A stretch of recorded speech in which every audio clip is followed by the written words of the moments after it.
What's up, guys? I'm Garrett. And I'm Keith. And today we're reviewing Outrageous Authenticity by Leigh Brown. Good book. Leigh Brown. Love Leigh Brown. If you don't know who Leigh Brown is, she is a real estate agent. She was the 2017 president of CRS. She has lots of accolades. A lot of stuff on YouTube if you want to check her out and look further into it. Known as the No Bullshit Realtor. I think that's probably why she wrote this book. She's the No Bullshit Realtor. There's no fluff involved. She tells it exactly how it is. So she wrote this book, Outrageous Authenticity, right? So getting into the book, one of the first things she quoted Jim Rohn saying, if you always do what you've always done, you're always going to get what you always got before. Yeah. So we know that. We've heard that a lot of times. She says at the beginning of this book, she wrote it for those people who don't want to be looked at or labeled as your stereotypical salesman. And I just know from teaching classes, and you've told me the same thing when we're teaching classes, a lot of people are like, I don't want to come across as that pushy car salesman. Nothing against car salesmen. I want to come across as that generic, just... Well, it's that we've been brought up with a stigma towards salespeople, right? So people don't want to say, I'm a salesperson, because they think that has a negative connotation. Mm-hmm. And basically what she says is, change your whole mindset on that. Which, I mean, we talk about that all the time. Change your own mindset on that, because guess what? You're a salesperson. You need to act like a salesperson. Doesn't mean you need to be a pushy, annoying, abrasive salesperson, but you are a salesperson. And she kind of says in the book, understanding that and accepting that is empowering and will just propel your business. Absolutely. You are a salesman, no matter how much you care to say you're something else. You're a salesman. She talks about don't be a secret agent. Hear that a lot in our industry, right? Don't be a secret agent. Everybody's out there under the radar, not really out there. She's saying put yourself out there. Don't be a secret agent. Yeah. Make it easy for people to find you. You know, put yourself out there. And I mean, there's some agents that I like co-broke with. Like, I'll get a call from an agent that wants to show my property, and I look them up, and I can't find them anywhere. They're not on social media. They don't have a picture on MLS. They don't have a picture on Zillow. They don't have a picture anywhere. I can't find a phone number for them. Like, not even just for your, like, if I can't find you and I'm a real estate agent and I have access to this stuff, your potential clients are never going to find you. So yeah, don't be a secret agent. Make sure that you have all of those profiles filled out and you're out there to the world so people know where to find you. And she brings up a lot of good points. If you're going to put yourself out there, which you should put yourself out there, you're not a secret agent. What you're projecting to the world is what they believe. Mm-hmm. So she has a lot of rules. We're not going to get into all of them, but your picture, if it was taken 30 years ago, that's not what they know. Right. That's not what they see. They open the door and it's a picture from you 30 years ago on the business card. And they're looking at you. I don't know who you are. She says that a lot in the book. I don't know who you are. Right? Your signs. Keep it updated. Every year you should have a new photo. Every year. That's a big thing for me, man. You need to update that photo every single year, because guess what? You might have put on 10 pounds. And like that'll show when you walk into that door. You need to update it one way or the other. Just embrace it. They'll know who you are. You're being authentic. You know, nobody wants somebody lying to them. And maybe that's why salesmen get a bad rap, though. I mean, think about it. If people are always putting on a face and they're always trying to be act like the perfect salesman out there. Be authentic. Be you. That's kind of the driving force. And branding consistency. So when somebody looks at your social media or they look at your real estate profile, it should be you. Right? It should portray you as a person, right? If you don't wear a shirt and tie to any appointments ever, do not have a picture of you in a shirt and tie, because you're never gonna show up in that. It's just not consistent branding. You're not being outrageously authentic with who you are. If you wear polos or t-shirts every day, that's fine. Have your photos in a polo or a t-shirt. Whatever you have to do, just be authentic. Yep. She goes from that, talking about being authentic, of course, which is the main premise of the book. She goes into marketing, talking about the difference between shotgun and rifle marketing. Yeah.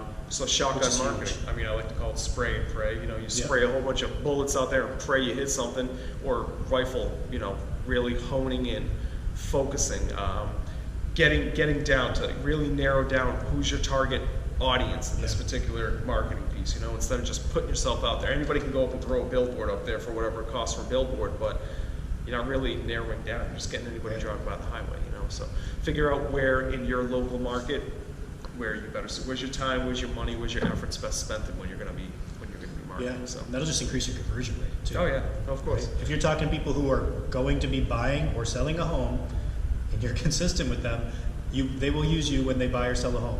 But if you're just telling everybody in the entire world that you're a real estate agent, you can help them buy or sell a home, a few of them may stick. I think just that rifle marketing and honing into a single target and going after it is huge.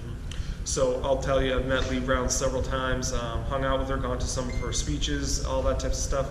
And I can tell you she is outrageously authentic. She's absolutely outrageously authentic. One of the stories she brings up was an issue with a bank. And there were some issues with the bank, and her clients were being maybe not serviced correctly. And she went on YouTube and went off on a rant, just basically calling them out and saying, this isn't right. And because she was authentic, she came from the heart, she didn't just sweep it under the rug. It was a big deal for a lot of people. And how many people came to her side then and said, you know what, I want someone like that who isn't afraid to stand up and fight for me, you know? Yeah. Being authentic. I mean, we all have opinions and views, and sometimes we like to kind of keep them bottled down, but when you're out there, people want to work with you because of who you are and what you stand for. You know, start with why. I think we were talking about this. We reviewed Start With Why not that long ago. It's the same thing. If people know what your why is, if people understand where you're coming from, they believe what you believe. You're not, you know, so that's not even selling, right? You're not selling them a product.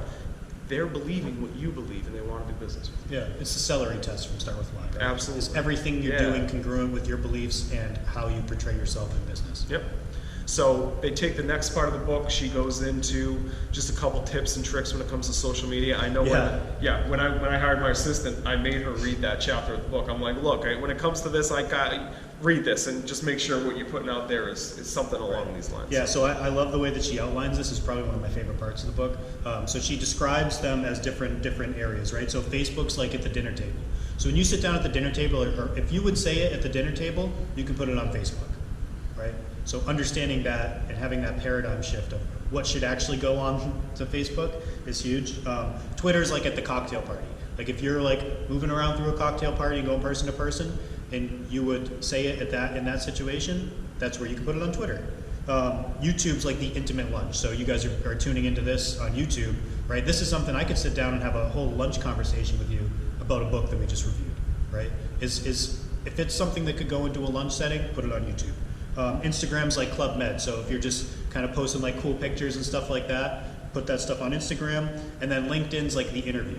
Like if you're going to interview for a job, it goes on LinkedIn. Keeping it so much more professional. Way more professional. Way more professional. And that's a great way to network, by the way, with your local, I mean, whether it's agent to agent looking for, you know, building relationships and getting referrals, or really just your team of, you know, plumbers and electricians and lawyers and all that types of stuff. It's a great way to market and help some people out too. Yeah, so I love that breakdown of those. I think that's great. That's a really big deal. Like I said, I had my assistant read it when it first did it, saying make sure we're doing this. But yeah, it's a good book, man. I love Leigh Brown. Again, I've had the privilege of meeting her, talking to her, and going through some of her things. But yeah, I really like this book. So what'd you rate this? So I gave this a 3.4 out of 5. Short book. I think the reason that I have to give it a 3.4, she touches on a lot of really good things that do have really broad discussions attached to them, but those discussions don't happen in this book. And I think for me, it was like, I would love to see an Outrageous Authenticity 2.0, where all of these subjects are delved into a bit further, because it really just touches on a few of these things and kind of just moves on to the next one. I mean, this thing, it's tiny. It's like less than 100 pages, takes you an hour and 15 minutes to listen to on Audible.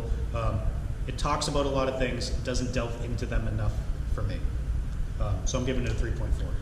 So I gave it a 3.6. Kind of the same reasoning. I do like the idea of putting out some topics, giving you some tidbits on it, and then you can run off and get some more. Maybe that's not a bad idea. Leigh, maybe an Outrageous Authenticity 2.0? That might not be a bad idea. We'd like to see it. Yeah, I mean, I like the flow of it. I like shorter books that get right to the point, flow through it. You gotta absorb the information a little better. So I like that part of it. There's no doubt timelessness. Anytime you can be authentic, that's really good. As far as quotability, that type of thing, I do bring this up in every class I teach, by the way. I bring up some of her lessons about the branding and the photographs of you and make sure all that. So I do bring it up a lot. I like it. I gave it a 3.6. All right, so total, we're going to give this book a 3.5. All right, so a 3.5. What are we reading next? Next, we're going to be reading Relentless by Tim Grover. Right. Tune into that one. All right, so this is the start of the conversation on Outrageous Authenticity. Fill up the comment section. We want to hear your big bangs, what you liked, what you didn't like. Ask some questions. We'd love to engage with you. And as always, keep doing next level shit. Keep doing next level shit.